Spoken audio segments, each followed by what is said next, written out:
ಎಲ್ರಿಗೂ ನಮಸ್ಕಾರ ಸ್ನೇಹಿತರೆ. Startup career academy Kannada YouTube ಚಾನಲ್ಗೆ ತಮಗೆಲ್ಲರಿಗೂ ಸ್ವಾಗತ.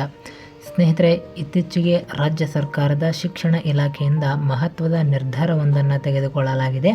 ಅದೇನಪ್ಪ ಅಂತಂದರೆ, ಇನ್ನು ಮುಂದೆ 9 ಮತ್ತು 10ನೇ ತರಗತಿ ವಿದ್ಯಾರ್ಥಿಗಳಿಗೆ PUCಗೆ ಉಪನ್ಯಾಸ ಮಾಡುವಂತಹ ಉಪನ್ಯಾಸಕರಿಂದ ಪಾಠ ಮಾಡುವುದನ್ನು ಕಡ್ಡಾಯ ಮಾಡಬೇಕಂತೇಳಿ ಒಂದು ನಿರ್ಧಾರವನ್ನು ತೆಗೆದುಕೊಳ್ಳಲಾಗಿದೆ. ರಾಜ್ಯದಲ್ಲಿ ಶಿಕ್ಷಕರ ಕೊರತೆಯ ಬಗ್ಗೆ ಇರುವಂತಹ ಚರ್ಚೆಗಳು ತೀವ್ರವಾಗಿ ನಡೆಯುತ್ತಿರುವ ಬೆನ್ನಲ್ಲೇ ಈ ಒಂದು ನಿರ್ಧಾರವನ್ನು ರಾಜ್ಯ ಸರ್ಕಾರ ತೆಗೆದುಕೊಂಡಿದೆ. ಹಾಗಾದರೆ ಇನ್ನು ಮುಂದೆ ಈ ಒಂದು ಪ್ರಾಸೆಸ್ ಹೇಗಿರುತ್ತೆ? ಇನ್ನು ಮುಂದೆ ಪ್ರೌಢಶಾಲೆಗಳಿಗೆ ಶಿಕ್ಷಕರ ನೇಮಕಾತಿ ನಡೆಯೋದೇ ಇಲ್ವಾ? ಸಡನ್ನಾಗಿ ರಾಜ್ಯ ಸರ್ಕಾರದ ಶಿಕ್ಷಣ ಇಲಾಖೆ ಈ ಒಂದು ನಿರ್ಧಾರವನ್ನು ತೆಗೆದುಕೊಳ್ಳೋಕೆ ಮುಂದಾಗಿದ್ದೇಕೆ ಅನ್ನೋದನ್ನು ಈ ಒಂದು ವಿಡಿಯೋದಲ್ಲಿ ಸಂಪೂರ್ಣ ಮಾಹಿತಿಯನ್ನು ತಿಳಿದುಕೊಳ್ಳೋಣ.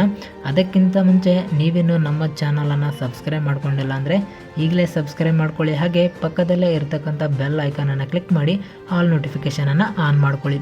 ಹಾಗೆ ಈ ಒಂದು ವಿಡಿಯೋದ ಲಿಂಕನ್ನು ನಿಮ್ಮ ಎಲ್ಲ ಸ್ನೇಹಿತರಿಗೂ ಶೇರ್ ಮಾಡಿ ಮತ್ತು ಏನಾದರೂ ಡೌಟ್ಸ್ ಇದ್ದರೆ ಕೆಳಗಡೆ ಕಮೆಂಟ್ ಮಾಡಿ. ನೋಡಿ, ಇತ್ತೀಚೆಗೆ ರಾಜ್ಯ ಸರ್ಕಾರದ ಶಿಕ್ಷಣ ಇಲಾಖೆಯಿಂದ ಒಂದು ಮಹತ್ವದ ನಿರ್ಧಾರವನ್ನು ತೆಗೆದುಕೊಳ್ಳಲಾಗಿದೆ. ಅದೇನಂತಂದರೆ, ಇನ್ನು ಮುಂದೆ 9 ಮತ್ತು 10ನೇ ತರಗತಿ ವಿದ್ಯಾರ್ಥಿಗಳಿಗೆ PUCಗೆ ಉಪನ್ಯಾಸ ಮಾಡುವಂತಹ PUC ಉಪನ್ಯಾಸಕರು ಕಡ್ಡಾಯವಾಗಿ 9 ಮತ್ತು 10ನೇ ತರಗತಿ ಅಭ್ಯರ್ಥಿಗಳಿಗೆ ಪಾಠ ಮಾಡಬೇಕಂತೇಳಿ ಒಂದು ನಿರ್ಧಾರವನ್ನು ತೆಗೆದುಕೊಳ್ಳಲಾಗಿದೆ.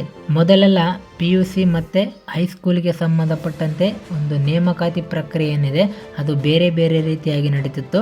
ಅಂದರೆ ನಿಮಗೆ PUCಗೆ ಬೇರೆ ಇರುವಂತಹ ನೇಮಕಾತಿ ಪ್ರಕ್ರಿಯೆ, ಅದಕ್ಕಿರುವಂತಹ ಸಿಲೆಬಸ್ ಮತ್ತು ಅದಕ್ಕೆ ಇರುವಂತಹ ಎಕ್ಸಾಮನ್ನು ಬೇರೆ ರೀತಿಯಾಗಿ ಕಂಡಕ್ಟ್ ಮಾಡಲಾಗ್ತಾ ಇತ್ತು. ಹೈಸ್ಕೂಲಿಗೆ ಸಂಬಂಧಪಟ್ಟಂತೆ ಬೇರೆ ರೀತಿಯಾದ ಪ್ರಾಸೆಸ್ ಇರ್ತಿತ್ತು. ಆದರೆ ಈಗ 9 ಮತ್ತು 10ನೇ ತರಗತಿ ವಿದ್ಯಾರ್ಥಿಗಳಿಗೆ PUCಗೆ ಪಾಠ ಮಾಡುವಂತಹ ಶಿಕ್ಷಕರೇ ಉಪನ್ಯಾಸಕರೇ ಪಾಠ ಮಾಡಬೇಕಂತೇಳಿ ಒಂದು ನಿರ್ಧಾರವನ್ನು ತೆಗೆದುಕೊಳ್ಳಲಾಗಿದೆ.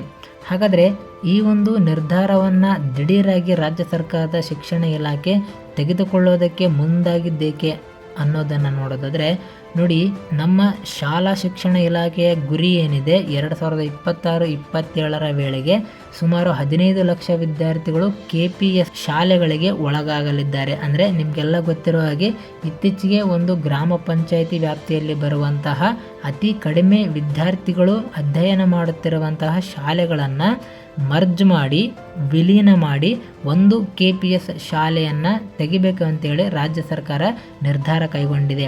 ಆ ರೀತಿಯಾದಂತಹ KPS ಶಾಲೆಗಳಿಗೆ ಪದವಿ ಪೂರ್ವ ಕಾಲೇಜುಗಳಿಗೆ ನೇಮಕವಾಗುವ ಉಪನ್ಯಾಸಕರಿಗೆ 9ರಿಂದ 10ನೇ ತರಗತಿ ಬೋಧಿಸುವುದು ಕಡ್ಡಾಯ ಅಂತೇಳಿ ಶಾಲಾ ಶಿಕ್ಷಣ ಇಲಾಖೆ ಒಂದು ನಿರ್ಧಾರವನ್ನು ತೆಗೆದುಕೊಂಡಿದೆ. ಪ್ರಸ್ತುತ ನಮ್ಮ ರಾಜ್ಯದಲ್ಲಿ 4761 ಹುದ್ದೆಗಳು ಖಾಲಿ ಇದ್ದಾವೆ. ಇದರ ಪೈಕಿ ಈಗ ಸದ್ಯಕ್ಕೆ 881 ಹುದ್ದೆಗಳನ್ನು ಭರ್ತಿ ಮಾಡಿಕೊಳ್ಳೋದಕ್ಕೆ ರಾಜ್ಯ ಸರ್ಕಾರ ಮುಂದಾಗಿದೆ. ಹಾಗಾಗಿ ಈ ಒಂದು 881 ಹುದ್ದೆಗಳಿಗೆ ಮುಂದಿನ ದಿನಗಳಲ್ಲಿ ನಿಮಗೆ ಕಾಲ್ ಫಾರ್ಮನ್ನು ಮಾಡಲಾಗುತ್ತೆ. ಅಲ್ಲಿ ಅಪ್ಲಿಕೇಶನ್ ಹಾಕಿದ ತಕ್ಷಣ ಈ ಒಂದು KPS ಶಾಲೆಗಳಿಗೆ ನೀವೇನಾದರೂ ಆಯ್ಕೆಯಾದರೆ ಅಲ್ಲಿ ನೀವು PUC ಜೊತೆಗೆ 9ರಿಂದ 10ನೇ ತರಗತಿ ವಿದ್ಯಾರ್ಥಿಗಳಿಗೆ ಬೋಧನೆ ಮಾಡೋದು ಕಡ್ಡಾಯ ಆಗಿರುತ್ತೆ. ಇದಿಷ್ಟು ಸ್ನೇಹಿತರೆ, ಇತ್ತೀಚೆಗೆ ನಮ್ಮ ರಾಜ್ಯ ಸರ್ಕಾರದ ಕಡೆಯಿಂದ ಒಂದು ಶಾಲಾ ಶಿಕ್ಷಣ ಇಲಾಖೆಯಲ್ಲಿ ತೆಗೆದುಕೊಂಡಿರ್ತಕ್ಕಂಥ ಮಹತ್ವದ ನಿರ್ಧಾರದ ಬಗ್ಗೆ ಇರುವಂತಹ ಮಾಹಿತಿ. ಇದೇ ರೀತಿಯಾದ ವಿಡಿಯೋಗಳಿಗಾಗಿ ನಮ್ಮ ಚಾನಲನ್ನು ಸಬ್ಸ್ಕ್ರೈಬ್ ಮಾಡ್ಕೊಳ್ಳಿ. ಇದರಲ್ಲಿ ಏನಾದರೂ ಡೌಟ್ಸ್ ಇದ್ದರೆ ಕೆಳಗಡೆ ಕಮೆಂಟ್ ಮಾಡಿ, ಲೈಕ್ ಮಾಡಿ ಮತ್ತು ಈ ಒಂದು ವಿಡಿಯೋದ ಲಿಂಕನ್ನು ನಿಮ್ಮ ಎಲ್ಲ ಸ್ನೇಹಿತರಿಗೂ ಶೇರ್ ಮಾಡಿ ಅಂತ ಹೇಳ್ತಾ ಮತ್ತೆ ಮುಂದಿನ ವಿಡಿಯೋದಲ್ಲಿ ಸಿಗ್ತೇನೆ ಸ್ನೇಹಿತರೆ. ಅಲ್ಲಿವರೆಗೂ ಎಲ್ಲರಿಗೂ ಧನ್ಯವಾದಗಳು.